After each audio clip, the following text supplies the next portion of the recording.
নেপালের মধ্যে 7 দিনের ট্যুর শেষ কইরা আজকে আমরা বাড়ি যাওয়ার পালা। 7 দিন আগে জীবনের প্রথম দেশের বাইরে নেপালের মধ্যে ঘুরতাম, আর এই 7 দিন আমি অনেক কিছু দেখছি, জানছি এবং শিখছি। এক কথায় 7টা দিন কাটছে অনেক আনন্দে, কিন্তু এই আনন্দের মাঝে আমি মিস করছি আমার পরিবার এবং প্রিয়জনদের, আরো মিস করছি দেশীয় খাবার এবং দেশীয় গ্রাম। আমরা দেশে ফিরার ফ্লাইট এসে দুপুর 12:30টার সময়, কিন্তু আমরা রাত 10টার সময় এয়ারপোর্টের উদ্দেশ্যে। এত তাড়াতাড়ি রওনা দেওয়ার পিছনে কিন্তু কাহিনী আছে, কারণ আমরা বর্তমানে আছি নেপালের পোখারাতে। পোখারা থেকে কাঠমান্ডুর দূরত্ব প্রায় 200 বা 250 কিলোমিটার, তাও আবার পাহাড়ি রাস্তা। বাস এই রাস্তাটা পাড়ি দিতে সময় লাগে 7 থেকে 8 ঘন্টা। আমরা ইমিগ্রেশন ক্রস করতে হবে 8:30টার সময়, এই কারণে একটু তাড়াতাড়ি রওনা দিয়ে দিছি। বাস ওইটা বনের পরে প্রায় 3 ঘন্টা জার্নি করে আমরা বাস একটা বিরতি দিল পাহাড়ের এক কোণের মধ্যে। তারপর আমি একটা ঘুম দিছিলাম, চোখ খোলার লগে লগে দিয়ে আমরা বাস থেকে নামাই দিছে। পরে দিয়ে গড়িতে বাজে প্রায় ভোর 5টার উপরে, আর আমরা পৌঁছাইছি কাঠমান্ডু। এখন আমরা গন্তব্য হইছে 3 ঘন্টা রেস্টুরেন্টের লেগে একটা হোটেলের মধ্যে। হোটেলে যাওয়ার লেগে এই ভোরবেলা নিস্তব্ধ নগরীতে আমরা ট্যাক্সি খুঁজতাছি। হোটেলের মধ্যে আওয়ার পরে অনুভব করলাম আমার চোখে অনেক ঘুম, কারণে একটা একটা ক্যাপাচুনো লইছিলাম, কিন্তু মায়া লাগছে এইটার আর্টিস্টের উপর। এটা কত সুন্দর একটা হার্ট বানাই দিছি, আর আমি একটা সামিদের সাহায্যে এটার চটকা বেটকে লিখি, যেমনি আপনার হৃদয়টারে হেভিডি চটকা বেটকে দিছি। এইদিকে সকালে অনেক লগে লগে আমরা ট্যাক্সি আই পড়ছে। এখন আপনার ওকে ধরেন বেড়া আইছে 2টা ব্যাগ লইয়া, কিন্তু যাওয়ার সময় 3টা করে। ও বারের মিনিটে একটা বাগনি রেখে আইছি। মামু আউনের সময় কইছিল দেশে ফিরনোর সময় বেডির লেগে বিদেশি চকলেট লই যাইতা। চকলেট কিনতাম গিয়া বেডির একটা ভিডিও কল দিছিলাম। তারপরে আমার ইমন একটা লিস্ট ধরে দিছে, এই লিস্টের জিনিসপত্র নিতে আমার একটা ব্যাগ কিনুন লাগবে। ব্যাগটি আমরা গাড়ির মধ্যে উঠতে বনের 10 মিনিট পরে আমরা এবার এয়ারপোর্টের মধ্যে। এয়ারপোর্টের ভিতরে ঢোকার পরে আমি একটা আবেগে ঠান্ডা লইছিলাম, কিন্তু আমার বিবেকটা লাড়া দিছে এটার দাম দেখ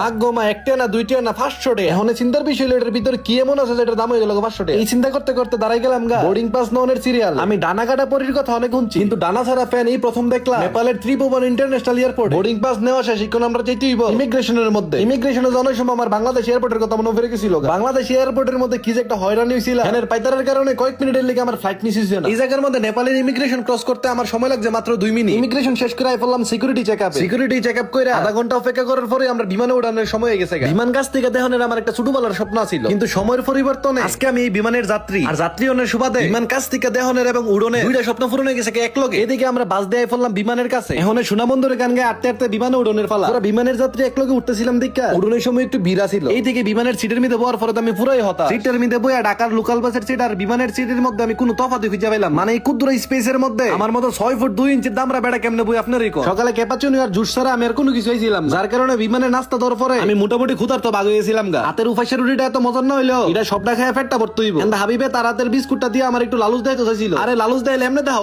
আইসে আমার লালুস দেয় তো আপনি লালুসে আমার রিজিক বাড়ছে। আমরা ফ্লাইটের সময় ছিল 12:30টার সময়। এই জায়গার মধ্যে আমরা বিমান টেক অফ হইছে 2টার সময়, আর এই 1.5 ঘন্টা দেরি হওয়ার পিছনে কারণ হইছে এয়ারপোর্টের রানওয়ের কিছু সাময়িক সমস্যা। বিমান টেক অফের সময় খেয়াল করলাম বিমান যত উপরে উঠতাছে তত ওই দিয়ে আশেপাশের জিনিসটি শুরুইতে শুরু হইছে। আর এই যে দেখেন পাখির চোখে নেপালের কাঠমান্ডু শহরের একাংশ। 20 মিনিট পরে বিমানের জানালার দিক চাই আমি পুরাই অবাক। আমরা তো সবসময় জমিন থেকে উপরের দিক চাই মেঘ দেখি, কিন্তু আজকে বিমানে বইয়া এই মেঘের উপর দিয়ে যাইতাছি। অনেকবার তো মেঘের ভিতরে ঢুকে গেছিল আমরা বিমানটা যতবারই মেঘের ভিতরে ঢুকছে ততবারই বিমানটা ধাক্কা ধাক্কি করছে। আর এই ধাক্কা ধাক্কির কারণে আমি তো মনে করছিলাম এই বুঝি আমরা শেষ ফ্লাইট। আকাশের এই গণমেঘের বাইরনের পরেও চোখে পড়লো আমরা মাতৃভূমি বাংলাদেশ। এই মোমেন্টে মনে পড়ছে আমার সেই প্রবাসী ভাইদের কথা, যারা পরিবারের জন্য দেশের মায়া ত্যাগ করে বিদেশে কর্মরত আছে। কারণ পরিবার এবং দেশের প্রতি যে মায়াটা কাজ করে এটা আমি 7 দিনে হারে হারে টের পাইছি। আমার 7 দিনে যদি এরকম ফিল হয় এই জায়গার মধ্যে বছরের পর বছর, প্রবাসী ভাইদের যে কি ফিল হয় একমাত্র হেরাই জানে। সব প্রবাসী ভাইদের প্রতি আমার মন থেকে সম্মান এবং ভালোবাসা রইল। এইদিকে নেপাল থেকে টেক অফ করার 1 ঘন্টা 20 মিনিট পরে আমরা ল্যান্ড করতেছি হযরত শাহজালাল আন্তর্জাতিক বিমানবন্দরে। এখন এন থেকে ডাইরেক্ট বাড়ি যেতে হইব, যার কারণে আজকের ভিডিওটা এই পর্যন্ত। ভিডিওটা কেমন লাগছে অবশ্যই আপনারা কিন্তু কমেন্টে জানান। যারা যারা এখন আমার ভিডিওটার মধ্যে রিঅ্যাক্ট দিছেন না তাড়াতাড়ি একটা রিঅ্যাক্ট মেরে দেন। আর হ্যাঁ, পেজটা যদি ফলো না করে থাকেন অবশ্যই ফলো করে দিন। দেখা হইতাছে নতুন একটি ভিডিওতে। ততদিন ভালো থাকুন, সুস্থ থাকুন, নিজের দামি জিনিসের খেয়াল রাখুন। আল্লাহ হাফেজ।